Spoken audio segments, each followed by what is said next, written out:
जरा सोचिए, एक साइको फैमिली एक आदमी को कमजोर समझ के किडनैप कर लेती है, पर बाद में उन्हें पता चलता है कि ये उनकी सबसे बड़ी गलती थी। फिल्म की शुरुआत में दिखाया जाता है कि फिनलैंड में एक लड़की एलिया जंगल में कुछ मर्दों से भाग रही होती है। बाद में पता चलता है कि ये लोग उसके अपने ही फैमिली के मेंबर हैं। वो लेक में कूद जाती है, लेकिन डूबने से पहले ही ये लोग उसे पकड़ लेते हैं। इसके बाद सीन शिफ्ट होता है एक बैंक में, जहां एक आदमी रेक्स लाइन में खड़ा है किसी खास मकसद से। ये साफ नहीं होता कि वो वहां क्यों है, लेकिन लगता है कि वो मैडी से मिलने आया है, जो उसकी क्रश है। तभी अचानक बैंक पर रॉबर्स का हमला हो जाता है और एक सिक्योरिटी गार्ड को गोली मार दी जाती है। शांत माहौल अचानक टेंस हो जाता है। रेक्स एक औरत के बैग में गन नोटिस करता है, लेकिन वो औरत कुछ नहीं कर पाती क्योंकि सिचुएशन बहुत डेंजरस होती है।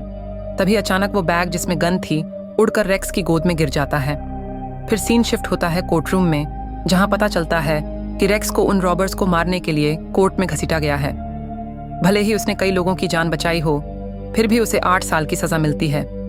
8 साल बाद रेक्स जेल से बाहर आता है और एक मैगजीन देखता है जिसमें उसकी फोटो छपी होती है और उसे अब भी हीरो माना जा रहा होता है।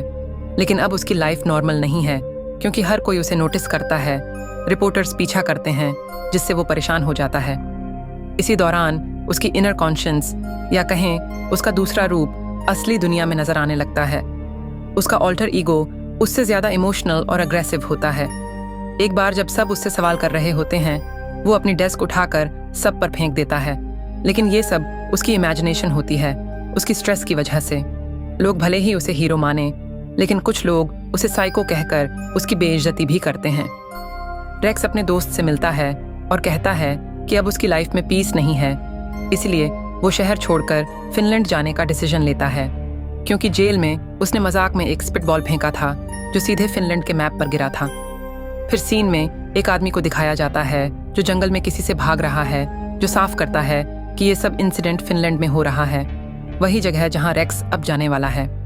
उस आदमी को एक डरावनी क्रीचर पकड़ लेती है। फिर रेक्स को एयरपोर्ट पर दिखाया जाता है, जहां एक आदमी उसका वीडियो बना रहा होता है। वहीं एक हस्बैंड वाइफ की जोड़ी उसे घूरती रहती है। जब लोग फिर से उसे घेर लेते हैं, वो अनॉयड होकर रेस्टरूम चला जाता है, लेकिन वहां भी वही आदमी उसे घूरता है। वापस आकर उसकी वाइफ उसे अजीब सी क्रीपी स्माइल देती है। फिनलैंड पहुंचकर रेक्स टैक्सी के लिए वेट कर रहा होता है और एक टैक्सी ड्राइवर उसे दूर से घूरता है और लाइन तोड़कर उसके सामने आ जाता है। टैक्सी में बैठते ही वो ड्राइवर गैस छोड़ता है, जिससे रेक्स बेहोश हो जाता है। फिर दिखाया जाता है कि एक फैमिली डिनर प्रेपर कर रही है और सब नॉर्मल लगते हैं, लेकिन बेसमेंट में रेक्स बंधा होता है। उसका एक पैर काट दिया गया होता है। वो चीखने की कोशिश करता है, लेकिन उसकी कॉन्शियंस उसे शांत रहने को कहती है। फिर वही कॉन्शियंस उसके इमोशंस को एक्सप्रेस करता है और बताता है कि वो एयरपोर्ट वाली क्रीपी कपल ही इसका कारण है।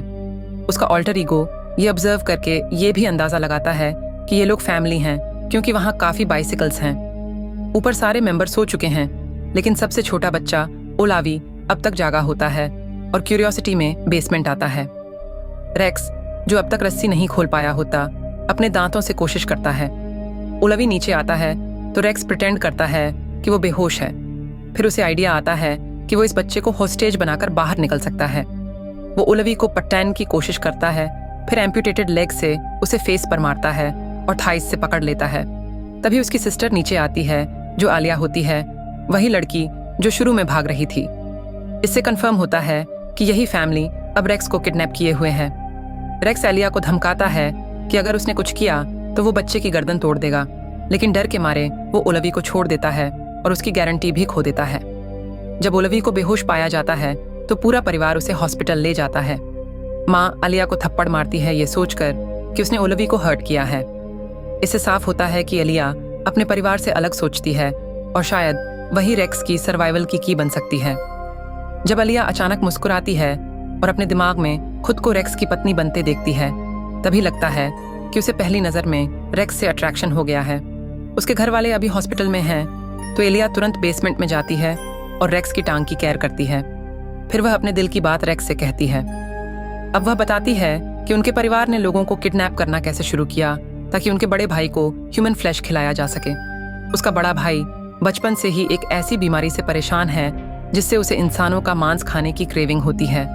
और ये बात साबित हुई जब उसने बच्चे के तौर पर अपने पापा को काट लिया था।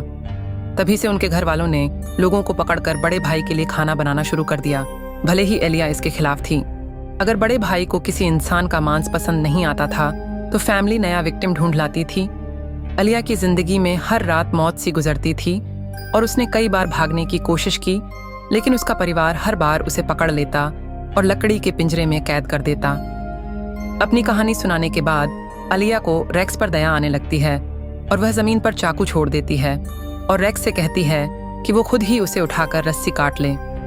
लेकिन जैसे ही रेक्स चाकू से रस्सी काटने की कोशिश करता है, उसके 3 भाई अचानक वहां आ जाते हैं और उसे मारने का इरादा रखते हैं। रेक्स झट से बेहोश होने का नाटक करता है और उसका प्लान काम कर जाता है क्योंकि भाई उसे छोड़ देते हैं। दूसरी तरफ रेक्स का कॉन्शियंस बहुत गुस्से में है और उस फैमिली को खत्म करना चाहता है। अब ये साफ होने लगता है कि इस कैनिबल परिवार ने गलत इंसान को किडनैप किया है। फिर वे रेक्स की बंधी हुई टांग को देखकर एलिया को ढूंढने लगते हैं, लेकिन एलिया बेसमेंट में छुपी होती है। तभी उसका भाई वापस आकर उसे ऊपर ले जाता है। रेक्स को एक इंजेक्शन दिया जाता है जिससे उसे हंसी आने लगती है।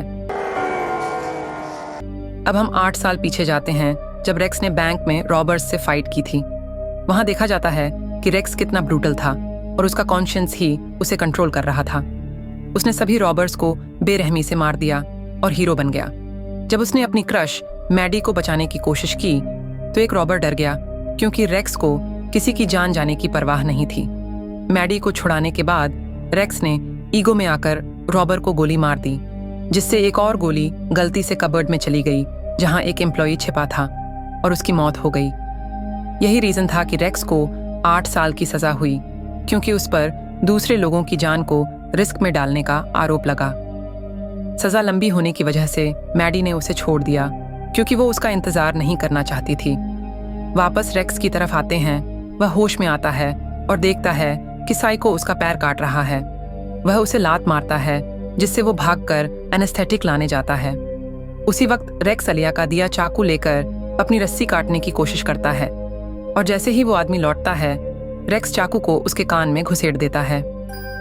बिना वक्त गंवाए रेक्स आसपास से टूल्स और वेपन्स ढूंढता है और एक गोल्फ क्लब को अपने कटे हुए पैर पर बांधकर ऊपर जाने की कोशिश करता है। बेसमेंट से निकलते ही उसका कॉन्शियंस कहता है कि एलिया को भी साथ लेकर जाना चाहिए। रेक्स बाहर निकलता है और कॉन्शियंस की बातों को सोचता है। लग रहा होता है कि अब उन्होंने आगे की जर्नी का डिसीजन ले लिया है। जब पेरेंट्स हॉस्पिटल से वापस आते हैं तो घर के बाहर खून देखकर शॉक हो जाते हैं। वे बच्चों को डांटते हैं कि कैसे रेक्स भाग गया। उन्हें डर लगता है कि रेक्स पुलिस के साथ लौट सकता है, इसलिए वे घर छोड़ने की तैयारी करते हैं। लेकिन उनका प्लान फेल हो जाता है क्योंकि रेक्स पहले से ही टेबल के नीचे छिपा होता है और एक एक करके सबको नेल गन से मार देता है।